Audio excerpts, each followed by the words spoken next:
Delhi assembly వద్ద భారీ భద్రతా లోపం వెలుగు చూసింది. ఓ కారు ఢిల్లీ శాసనసభ గేటు నంబర్ 2ను ఢీకొట్టింది.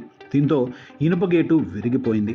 గేటును ఢీకొన్న తర్వాత కారు అసెంబ్లీ ప్రాంగణంలోకి ప్రవేశించింది. అయితే అత్యంత కట్టుదిట్టమైన భద్రత ఉన్న ప్రాంగణంలోకి కారు దూసుకురావడం తీవ్ర కలకలం రేపింది. ఢిల్లీ అసెంబ్లీ వద్ద చోటు చేసుకున్న భారీ భద్రతా ఉల్లంఘన దేశ రాజధానిలో భద్రతా పరిస్థితులపై ఆందోళన రేకెత్తించింది. అసలేం జరిగిందో చూద్దాం. ముసుగు ధరించిన ఒక వ్యక్తి ఉత్తరప్రదేశ్ రిజిస్ట్రేషన్ నంబర్ గల కారును నడుపుతూ సోమవారం ఢిల్లీ శాసనసభ గేటు నంబర్ 2ను ఢీకొట్టాడు. దీంతో ఇనుప గేటు విరిగిపోయింది. అనంతరం అతడు స్పీకర్ విజయేందర్ గుప్తా కార్యాలయం వైపు తీసుకెళ్లాడు. అక్కడ వరండా దగ్గర ఒక పూల గుత్తిని ఉంచి అక్కడ నుండి పారిపోయాడు. అలాగే స్పీకర్ విజయేందర్ గుప్తా కారుపై ఇంకు కూడా చల్లాడు.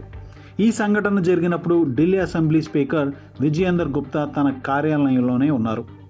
ఈ సంఘటన జరగడానికి కొద్దిసేపటి ముందు మధ్యాహ్నం 1:30 ప్రాంతంలో ఆయన ఢిల్లీ అసెంబ్లీ ప్రాంగణంలోనే ఉన్న విద్యాశాఖ కార్యాలయాన్ని సందర్శించారు.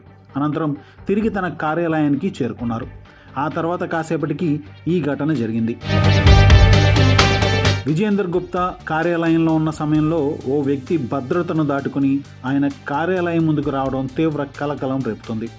ఈ ఘటనతో ఢిల్లీ పోలీసులు భద్రతా సిబ్బంది అప్రమత్తమయ్యారు. ఈ ఘటనపై సీసీటీవీ ఫుటేజ్ ఆధారంగా పోలీసులు దర్యాప్తు చేస్తున్నారు. Driver assembly speaker Vijayender Gupta కార్యాలయం వైపు వెళ్లి వరండా దగ్గర పూలగుత్తిని ఉంచి వెనుదిరిగాడు అని ఢిల్లీ సచివాలయ అధికారి ఒకరు తెలిపారు. ఢిల్లీ స్పీకర్ కార్యాలయం వద్ద ఉంచిన పూలగుత్తిలో ఇప్పటి వరకు ఎలాంటి పేలుడు పదార్థం కానీ అనుమానాస్పద వస్తువు కానీ లభించలేదని సమాచారం. ఢిల్లీ పోలీసులు Uttar Pradesh registration number 26A series గల టాటా సియరా కారు కోసం గాలిస్తున్నారు. ఈ ఘటన జరిగిన సమయంలో విఐపి గేటు వద్ద భద్రత కోసం సిఆర్పిఎఫ్ సిబ్బంది ఉన్నారు. అయితే భద్రతా నిబంధనలు ఉన్నప్పటికీ ఆ వాహనం భారీ గేట్ను ఛేదించుకుని ఎలా ప్రవేశించగలిగిందనే దానిపై అధికారులు విచారణ జరుపుతున్నారు.